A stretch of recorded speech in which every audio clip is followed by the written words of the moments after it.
T'as déjà entendu parler de Dior, mais qu'est-ce que ça veut dire? Tu entends souvent ça, D-Y-O-R, Dior, on dit souvent ça, alors ça n'a rien à voir avec la marque de cosmétiques ou de parfum, c'est tout simplement le fait de faire ses propres recherches quand on te présente un projet. Sauf que c'est facile à dire, encore faut-il savoir comment faire ses propres recherches. Et c'est ce qu'on va voir aujourd'hui dans cette vidéo.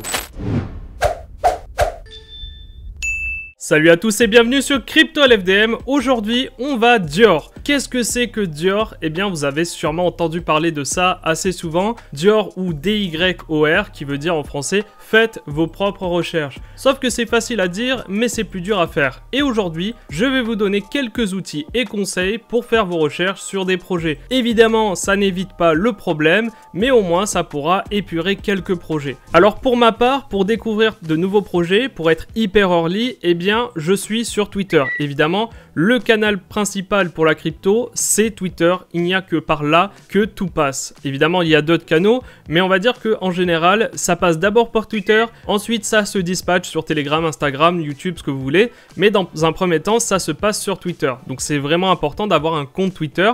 Jusque là, je balance des poncifs, mais là dans l'idée, ce qu'on va faire, c'est qu'on va créer un nouveau compte Twitter où on va s'abonner à quelques comptes, et seulement ces comptes-là. On ne s'abonnera plus à d'autres comptes, on ira directement à la source. C'est ce que je fais, en fait, j'ai un compte où je suis abonné seulement à 2-3 comptes, voire 4-5 comptes grand max, et je suis ensuite ces comptes par rapport à l'algo que Twitter va me mettre en place. Il va me présenter à chaque fois des comptes similaires. Évidemment, la base sur ce compte Twitter, c'est de s'abonner au projet officiel. Dès qu'il y a un projet qui se lance, vous vous abonnez, comme ça vous êtes au courant directement des news officielles. Vous ne passez plus par les intermédiaires, vous passez directement à la source. Ensuite, évidemment, vous avez souvent des news qui apparaissent auprès des devs avant qu'elles soient produites sur le compte principal. Donc vous pouvez aussi vous abonner aux devs, au marketing, etc. Vous abonner à toute l'équipe autour, comme ça vous êtes sûr d'avoir des infos avant tout le monde. Par exemple, si vous étiez un utilisateur Fuel et que vous vous intéressez au projet, eh bien il vous faudrait être du coup abonné au minimum à Zigorhythm, à Ruben Volant ou à Jadler0. Ce sont des comptes Twitter qui sont liés au projet Fuel. Par exemple, si vous êtes intéressé par Cosmos, il vous faut forcément le Twitter officiel de Cosmos, ainsi que les développeurs et les validateurs. Et là, vous aurez une actu parfaite liée à Cosmos. Et à chaque fois que vous voulez une actu liée uniquement à un projet, ce que vous faites, c'est que vous créez un nouveau compte dédié à cet écosystème. Par exemple, j'ai un compte dédié à l'écosystème Ethereum, un compte dédié à l'écosystème Cosmos, un compte dédié au Layer 2, etc., etc. Vous m'avez compris dans la logique. Ainsi, ça vous permettra de ne pas pourrir votre Twitter avec des informations qui seraient superficielles. Je vous invite aussi à suivre les VC, les Venture Capital, les Hedge Funds, donc en gros tous ceux qui investissent à grosse échelle, souvent ceux-là vont produire des papiers intéressants, des interviews, etc. Et souvent ça c'est très professionnel, donc c'est plutôt carré, c'est bien et c'est souvent, pas tout le temps, mais c'est souvent assez objectif. Comme VC à suivre, notamment, vous avez Logan Jamtrensky, c'est dur à dire, mais je le mettrai de toute façon en description. Vous avez aussi Peng Capital, qui est plutôt intéressant. Vous avez Maven 11 Capital et aussi Paradigm. Et évidemment, cette liste est non exhaustive et de toute façon, je rajouterai des comptes intéressants en dessous de la vidéo. Et ensuite, évidemment, vous avez les comptes des influenceurs, mais là encore, c'est une vision qui est du coup moins pro, mais qui permet d'avoir une vision plus lambda, plus particulier de la crypto. Et parfois, ça peut être intéressant pour vous d'avoir du coup la différence entre l'avis d'un VC et l'avis d'un influenceur. Je vais vous donner maintenant un cheat code qui va vous permettre de faire vos recherches beaucoup plus facilement sur Twitter. Utilisez des listes. Évidemment, les listes, c'est déjà des comptes déjà prédéterminés auxquels vous pourrez tout simplement vous abonner vous aussi. Et vous avez du coup toutes les pré-recherches qui sont déjà faites pour vous. Je vous mettrai notamment des listes sur Atom, je vous mettrai aussi sur Solana, etc. Vous verrez, en fait, ce sont les meilleures listes que j'ai sélectionnées et ça vous permet du coup d'aller beaucoup plus vite dans vos recherches. Elles sont souvent ajoutées par blockchain ou par personne. En gros, ça vous met en avant les meilleurs influenceurs, les meilleurs VC, les meilleurs projets, etc. Et du coup, forcément, ça vous mâche le travail. Je vous disais du coup qu'il fallait utiliser principalement Twitter comme canal d'information en priorité. Vous pouvez bien sûr utiliser aussi YouTube ou Discord d'ailleurs, mais Discord c'est encore particulier, c'est un autre type de canal d'information. C'est vraiment pour créer une communauté et c'est pas vraiment là que vous allez trouver les nouveaux projets. C'est une fois que vous avez un projet que vous pouvez aller sur leur Discord. Mais il y a des canaux d'information vraiment à éviter. Je suis désolé pour ceux que ça blesserait, mais vous devez éviter principalement Instagram et TikTok qui sont malheureusement des canaux d'information où l'info est approximative la plupart du temps. Je suis désolé pour les influenceurs TikTok ou Instagram. Peut-être que parmi vous, il y a des gens qui vérifient correctement leurs infos, mais majoritairement, eh bien, on se retrouve avec une information qui est assez bâclée. Donc privilégiez vraiment Twitter, ensuite peut-être YouTube si vous préférez voir des vidéos, mais évitez du coup Instagram et TikTok. Voilà. Un autre site que j'utilise au quotidien, c'est CryptoRank Funding Round, qui va me permettre de savoir où les fonds se déplacent pour savoir si je dois sortir du projet ou au contraire s'il est temps d'y entrer. Maintenant que vous avez trouvé votre projet, maintenant il nous faut le juger, l'analyser tout simplement pour savoir s'il est viable ou pas. Évidemment, tout dépendra de votre objectif. Est-ce que c'est un objectif court terme, moyen terme ou long terme? Vous avez tout à fait le droit de rentrer dans un projet pour sortir juste après simplement pour faire des bénéfices. C'est tout à fait votre droit. À partir du moment où vous en êtes vous-même conscient et que vous ne vous leurrez pas, que vous ne vous racontez pas des chimères sur le long-termisme d'un projet. En effet, il y a aussi quelque chose auquel il faut faire vraiment attention, c'est l'attachement émotionnel qui va peut-être créer un système de croyance, c'est-à-dire que vous n'allez plus réfléchir de manière logique, vous allez juste vous dire je crois en ce projet parce qu'il y a ça et ça, mais au final vous ne réfléchissez pas beaucoup plus et vous vous faites avoir sur un projet qui malheureusement eh bien n'a rien de concret et ne mènera à rien. Donc parfois quand c'est la fin, il faut admettre que c'est la fin, admettre qu'on a perdu de l'argent et passer à autre chose. Car j'en vois beaucoup qui perdent beaucoup d'argent sur certains projets car ils ne sortent pas à temps. Pourquoi? Eh bien parce qu'ils ont des croyances long-termistes alors que le projet pour lui a été abandonné. Alors quand vous vous lancez dans un projet, il faut vraiment creuser les problématiques, les solutions que ça apporte, l'utilité et la faisabilité. L'utilité, soyons clairs entre nous, il y a 90% des projets qui servent absolument à rien. Mais l'idée, c'est pas de savoir s'il sert à quelque chose, mais si le marketing, le narratif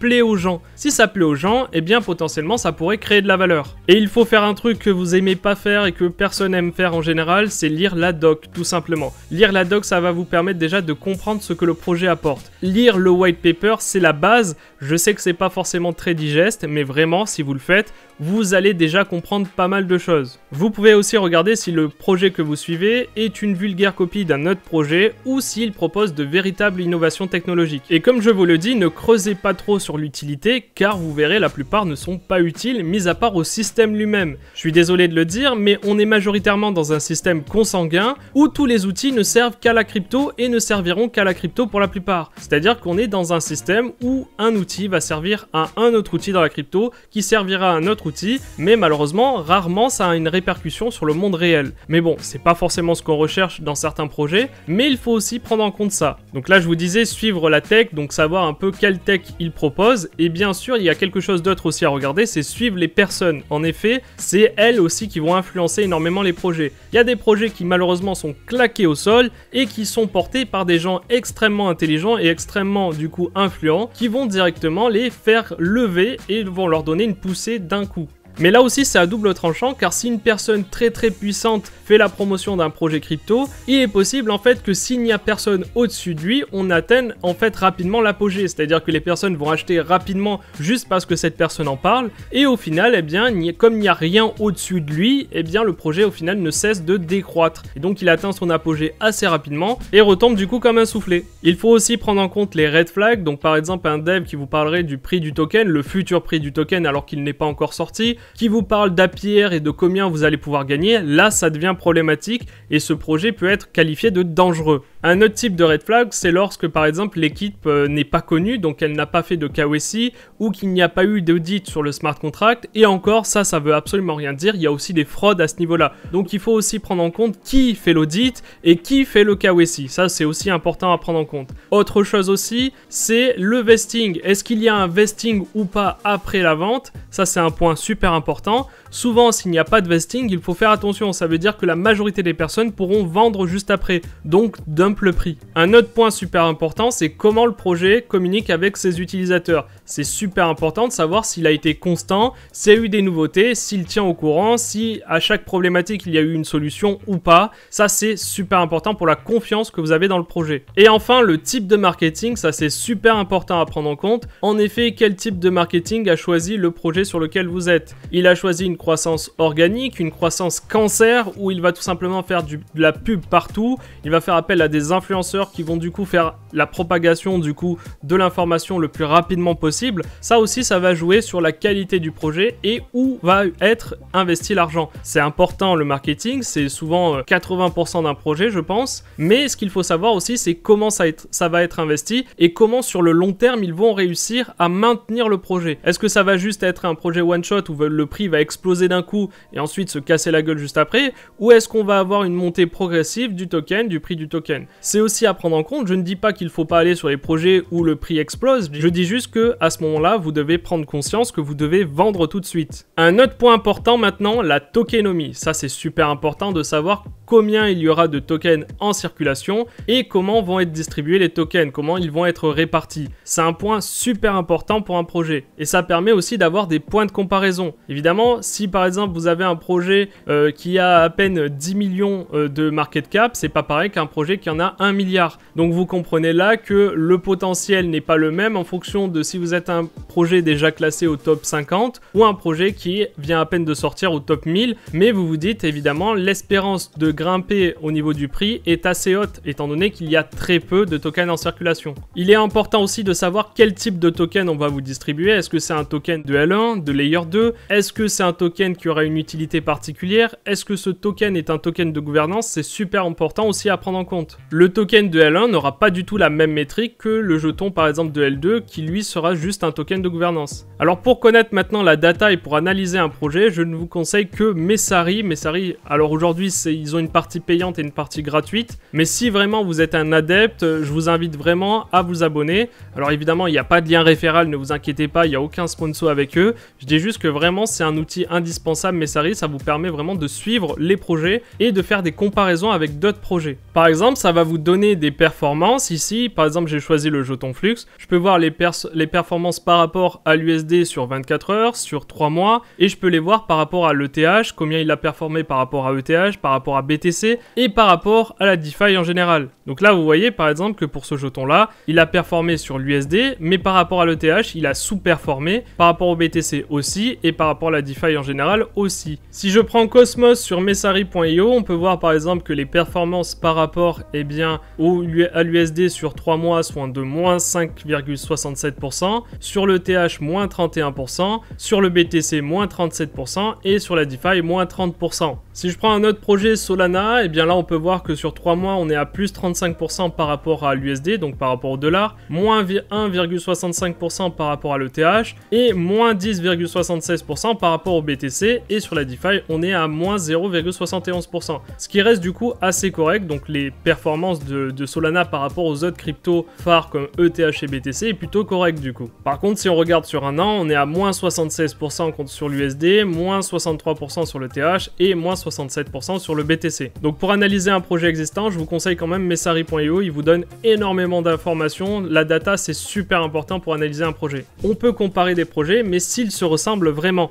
Donc là par exemple, on peut comparer des Layer 2 entre eux. Donc par exemple, on va comparer Optimism, Matic et Arbitrum. On voit que la TVL du coup n'est pas la même de base, on a 931 millions pour Optimism, 1 milliard pour Matic et 1 milliard 640 000 pour Arbitrum. Il y a un truc aussi qu'il faut vraiment prendre en compte, c'est la max supply avec la FDV, juste ici. Là vous pouvez voir qu'à la fin en Optimism en dollars, il y aura à peu près 10 milliards au cours actuel si on devait avoir du coup tous les tokens en circulation, et 11 milliards pour Matic et l'impressionnant 17 milliards pour Arbitrum. Et c'est là qu'on voit que c'est difficilement tenable. Donc un Arbitrum à 2 $ dépasserait de loin tous les projets, les gros projets actuels du market cap. Ça voudrait dire qu'il dépasserait du coup en termes de FDV devant Cardano, devant Solana et de loin avec en plus pas mal de doutes. Donc en termes d'objectif de prix, c'est très difficile pour Arbitrum de tenir les 2 $. Et si on compare par rapport à Matic ou à Optimism, on voit que le potentiel d'augmentation de prix est encore présent et qu'il y a encore un peu de marge. Ça c'est aussi vraiment important à prendre en compte. Il faut aussi faire très attention aux projets avec une haute FDV et avec une très faible circulating supply. On peut prendre l'exemple d'ICP et de nombreux autres tokens pendant le bull run. Pour faire simple, quand vous comparez un prix, par exemple si vous allez sur le market cap et que vous voyez votre projet, que vous vous dites ah ben je peux faire encore un x2, analysez aussi combien un x2 représenterait en termes de market cap. C'est aussi important à prendre en compte. Car si vous avez des illusions de x4, x5 sur un projet qui est par exemple déjà 5e au market cap, eh bien c'est très compliqué. Ça voudrait dire que à l'heure où on parle, il dépasserait du coup certains autres projets comme Bitcoin, Ethereum, etc. Donc il faut aussi redescendre sur terre et comprendre que certains projets ont un potentiel de prix, d'augmentation de prix qui est assez limité, contrairement à d'autres projets qui sont assez jeunes et qui ne sont pas encore arrivés à leur top. Et un point aussi super important, n'hésitez pas à contacter les devs, la team, etc. Souvent, ils vous répondront quand le projet est à peine early. Quand le projet est un peu plus conséquent, ils auront peut-être plus de difficultés à vous répondre. Mais n'hésitez pas à rentrer en contact avec eux sur Discord, sur Twitter, etc. Sur Discord, ça sera plus simple. Par exemple, si vous avez des questions, des problématiques sur une question particulière par rapport à la tokenomie, etc. Eh bien, vous allez sur Discord, vous allez sur le chat général et vous posez la question à tout le monde. Et vous aurez peut-être des réponses qui vous conviendront ou pas, mais vous continuerez jusqu'à ce que vous ayez vos réponses. Donc voilà, avec toutes les infos basiques que je viens de vous donner, les sites qui vont vous servir, je pense, pour analyser les projets, normalement, avec tout ça, vous avez la base. Évidemment, il y a encore beaucoup de travail qui se fait et c'est surtout un travail de veille et cela n'empêche même pas de tomber sur des projets qui pourraient être des rugs ou des scams. Donc tout ça, c'est vraiment la base des bases. C'est vraiment pour pouvoir, au minimum, ne pas perdre d'argent. Voilà. Donc, je vous remercie d'avoir suivi cette vidéo. J'espère qu'elle vous aura aidé. Si vous avez des questions, n'hésitez pas à les poser en commentaire et on se retrouve pour de prochaines vidéos. Ciao!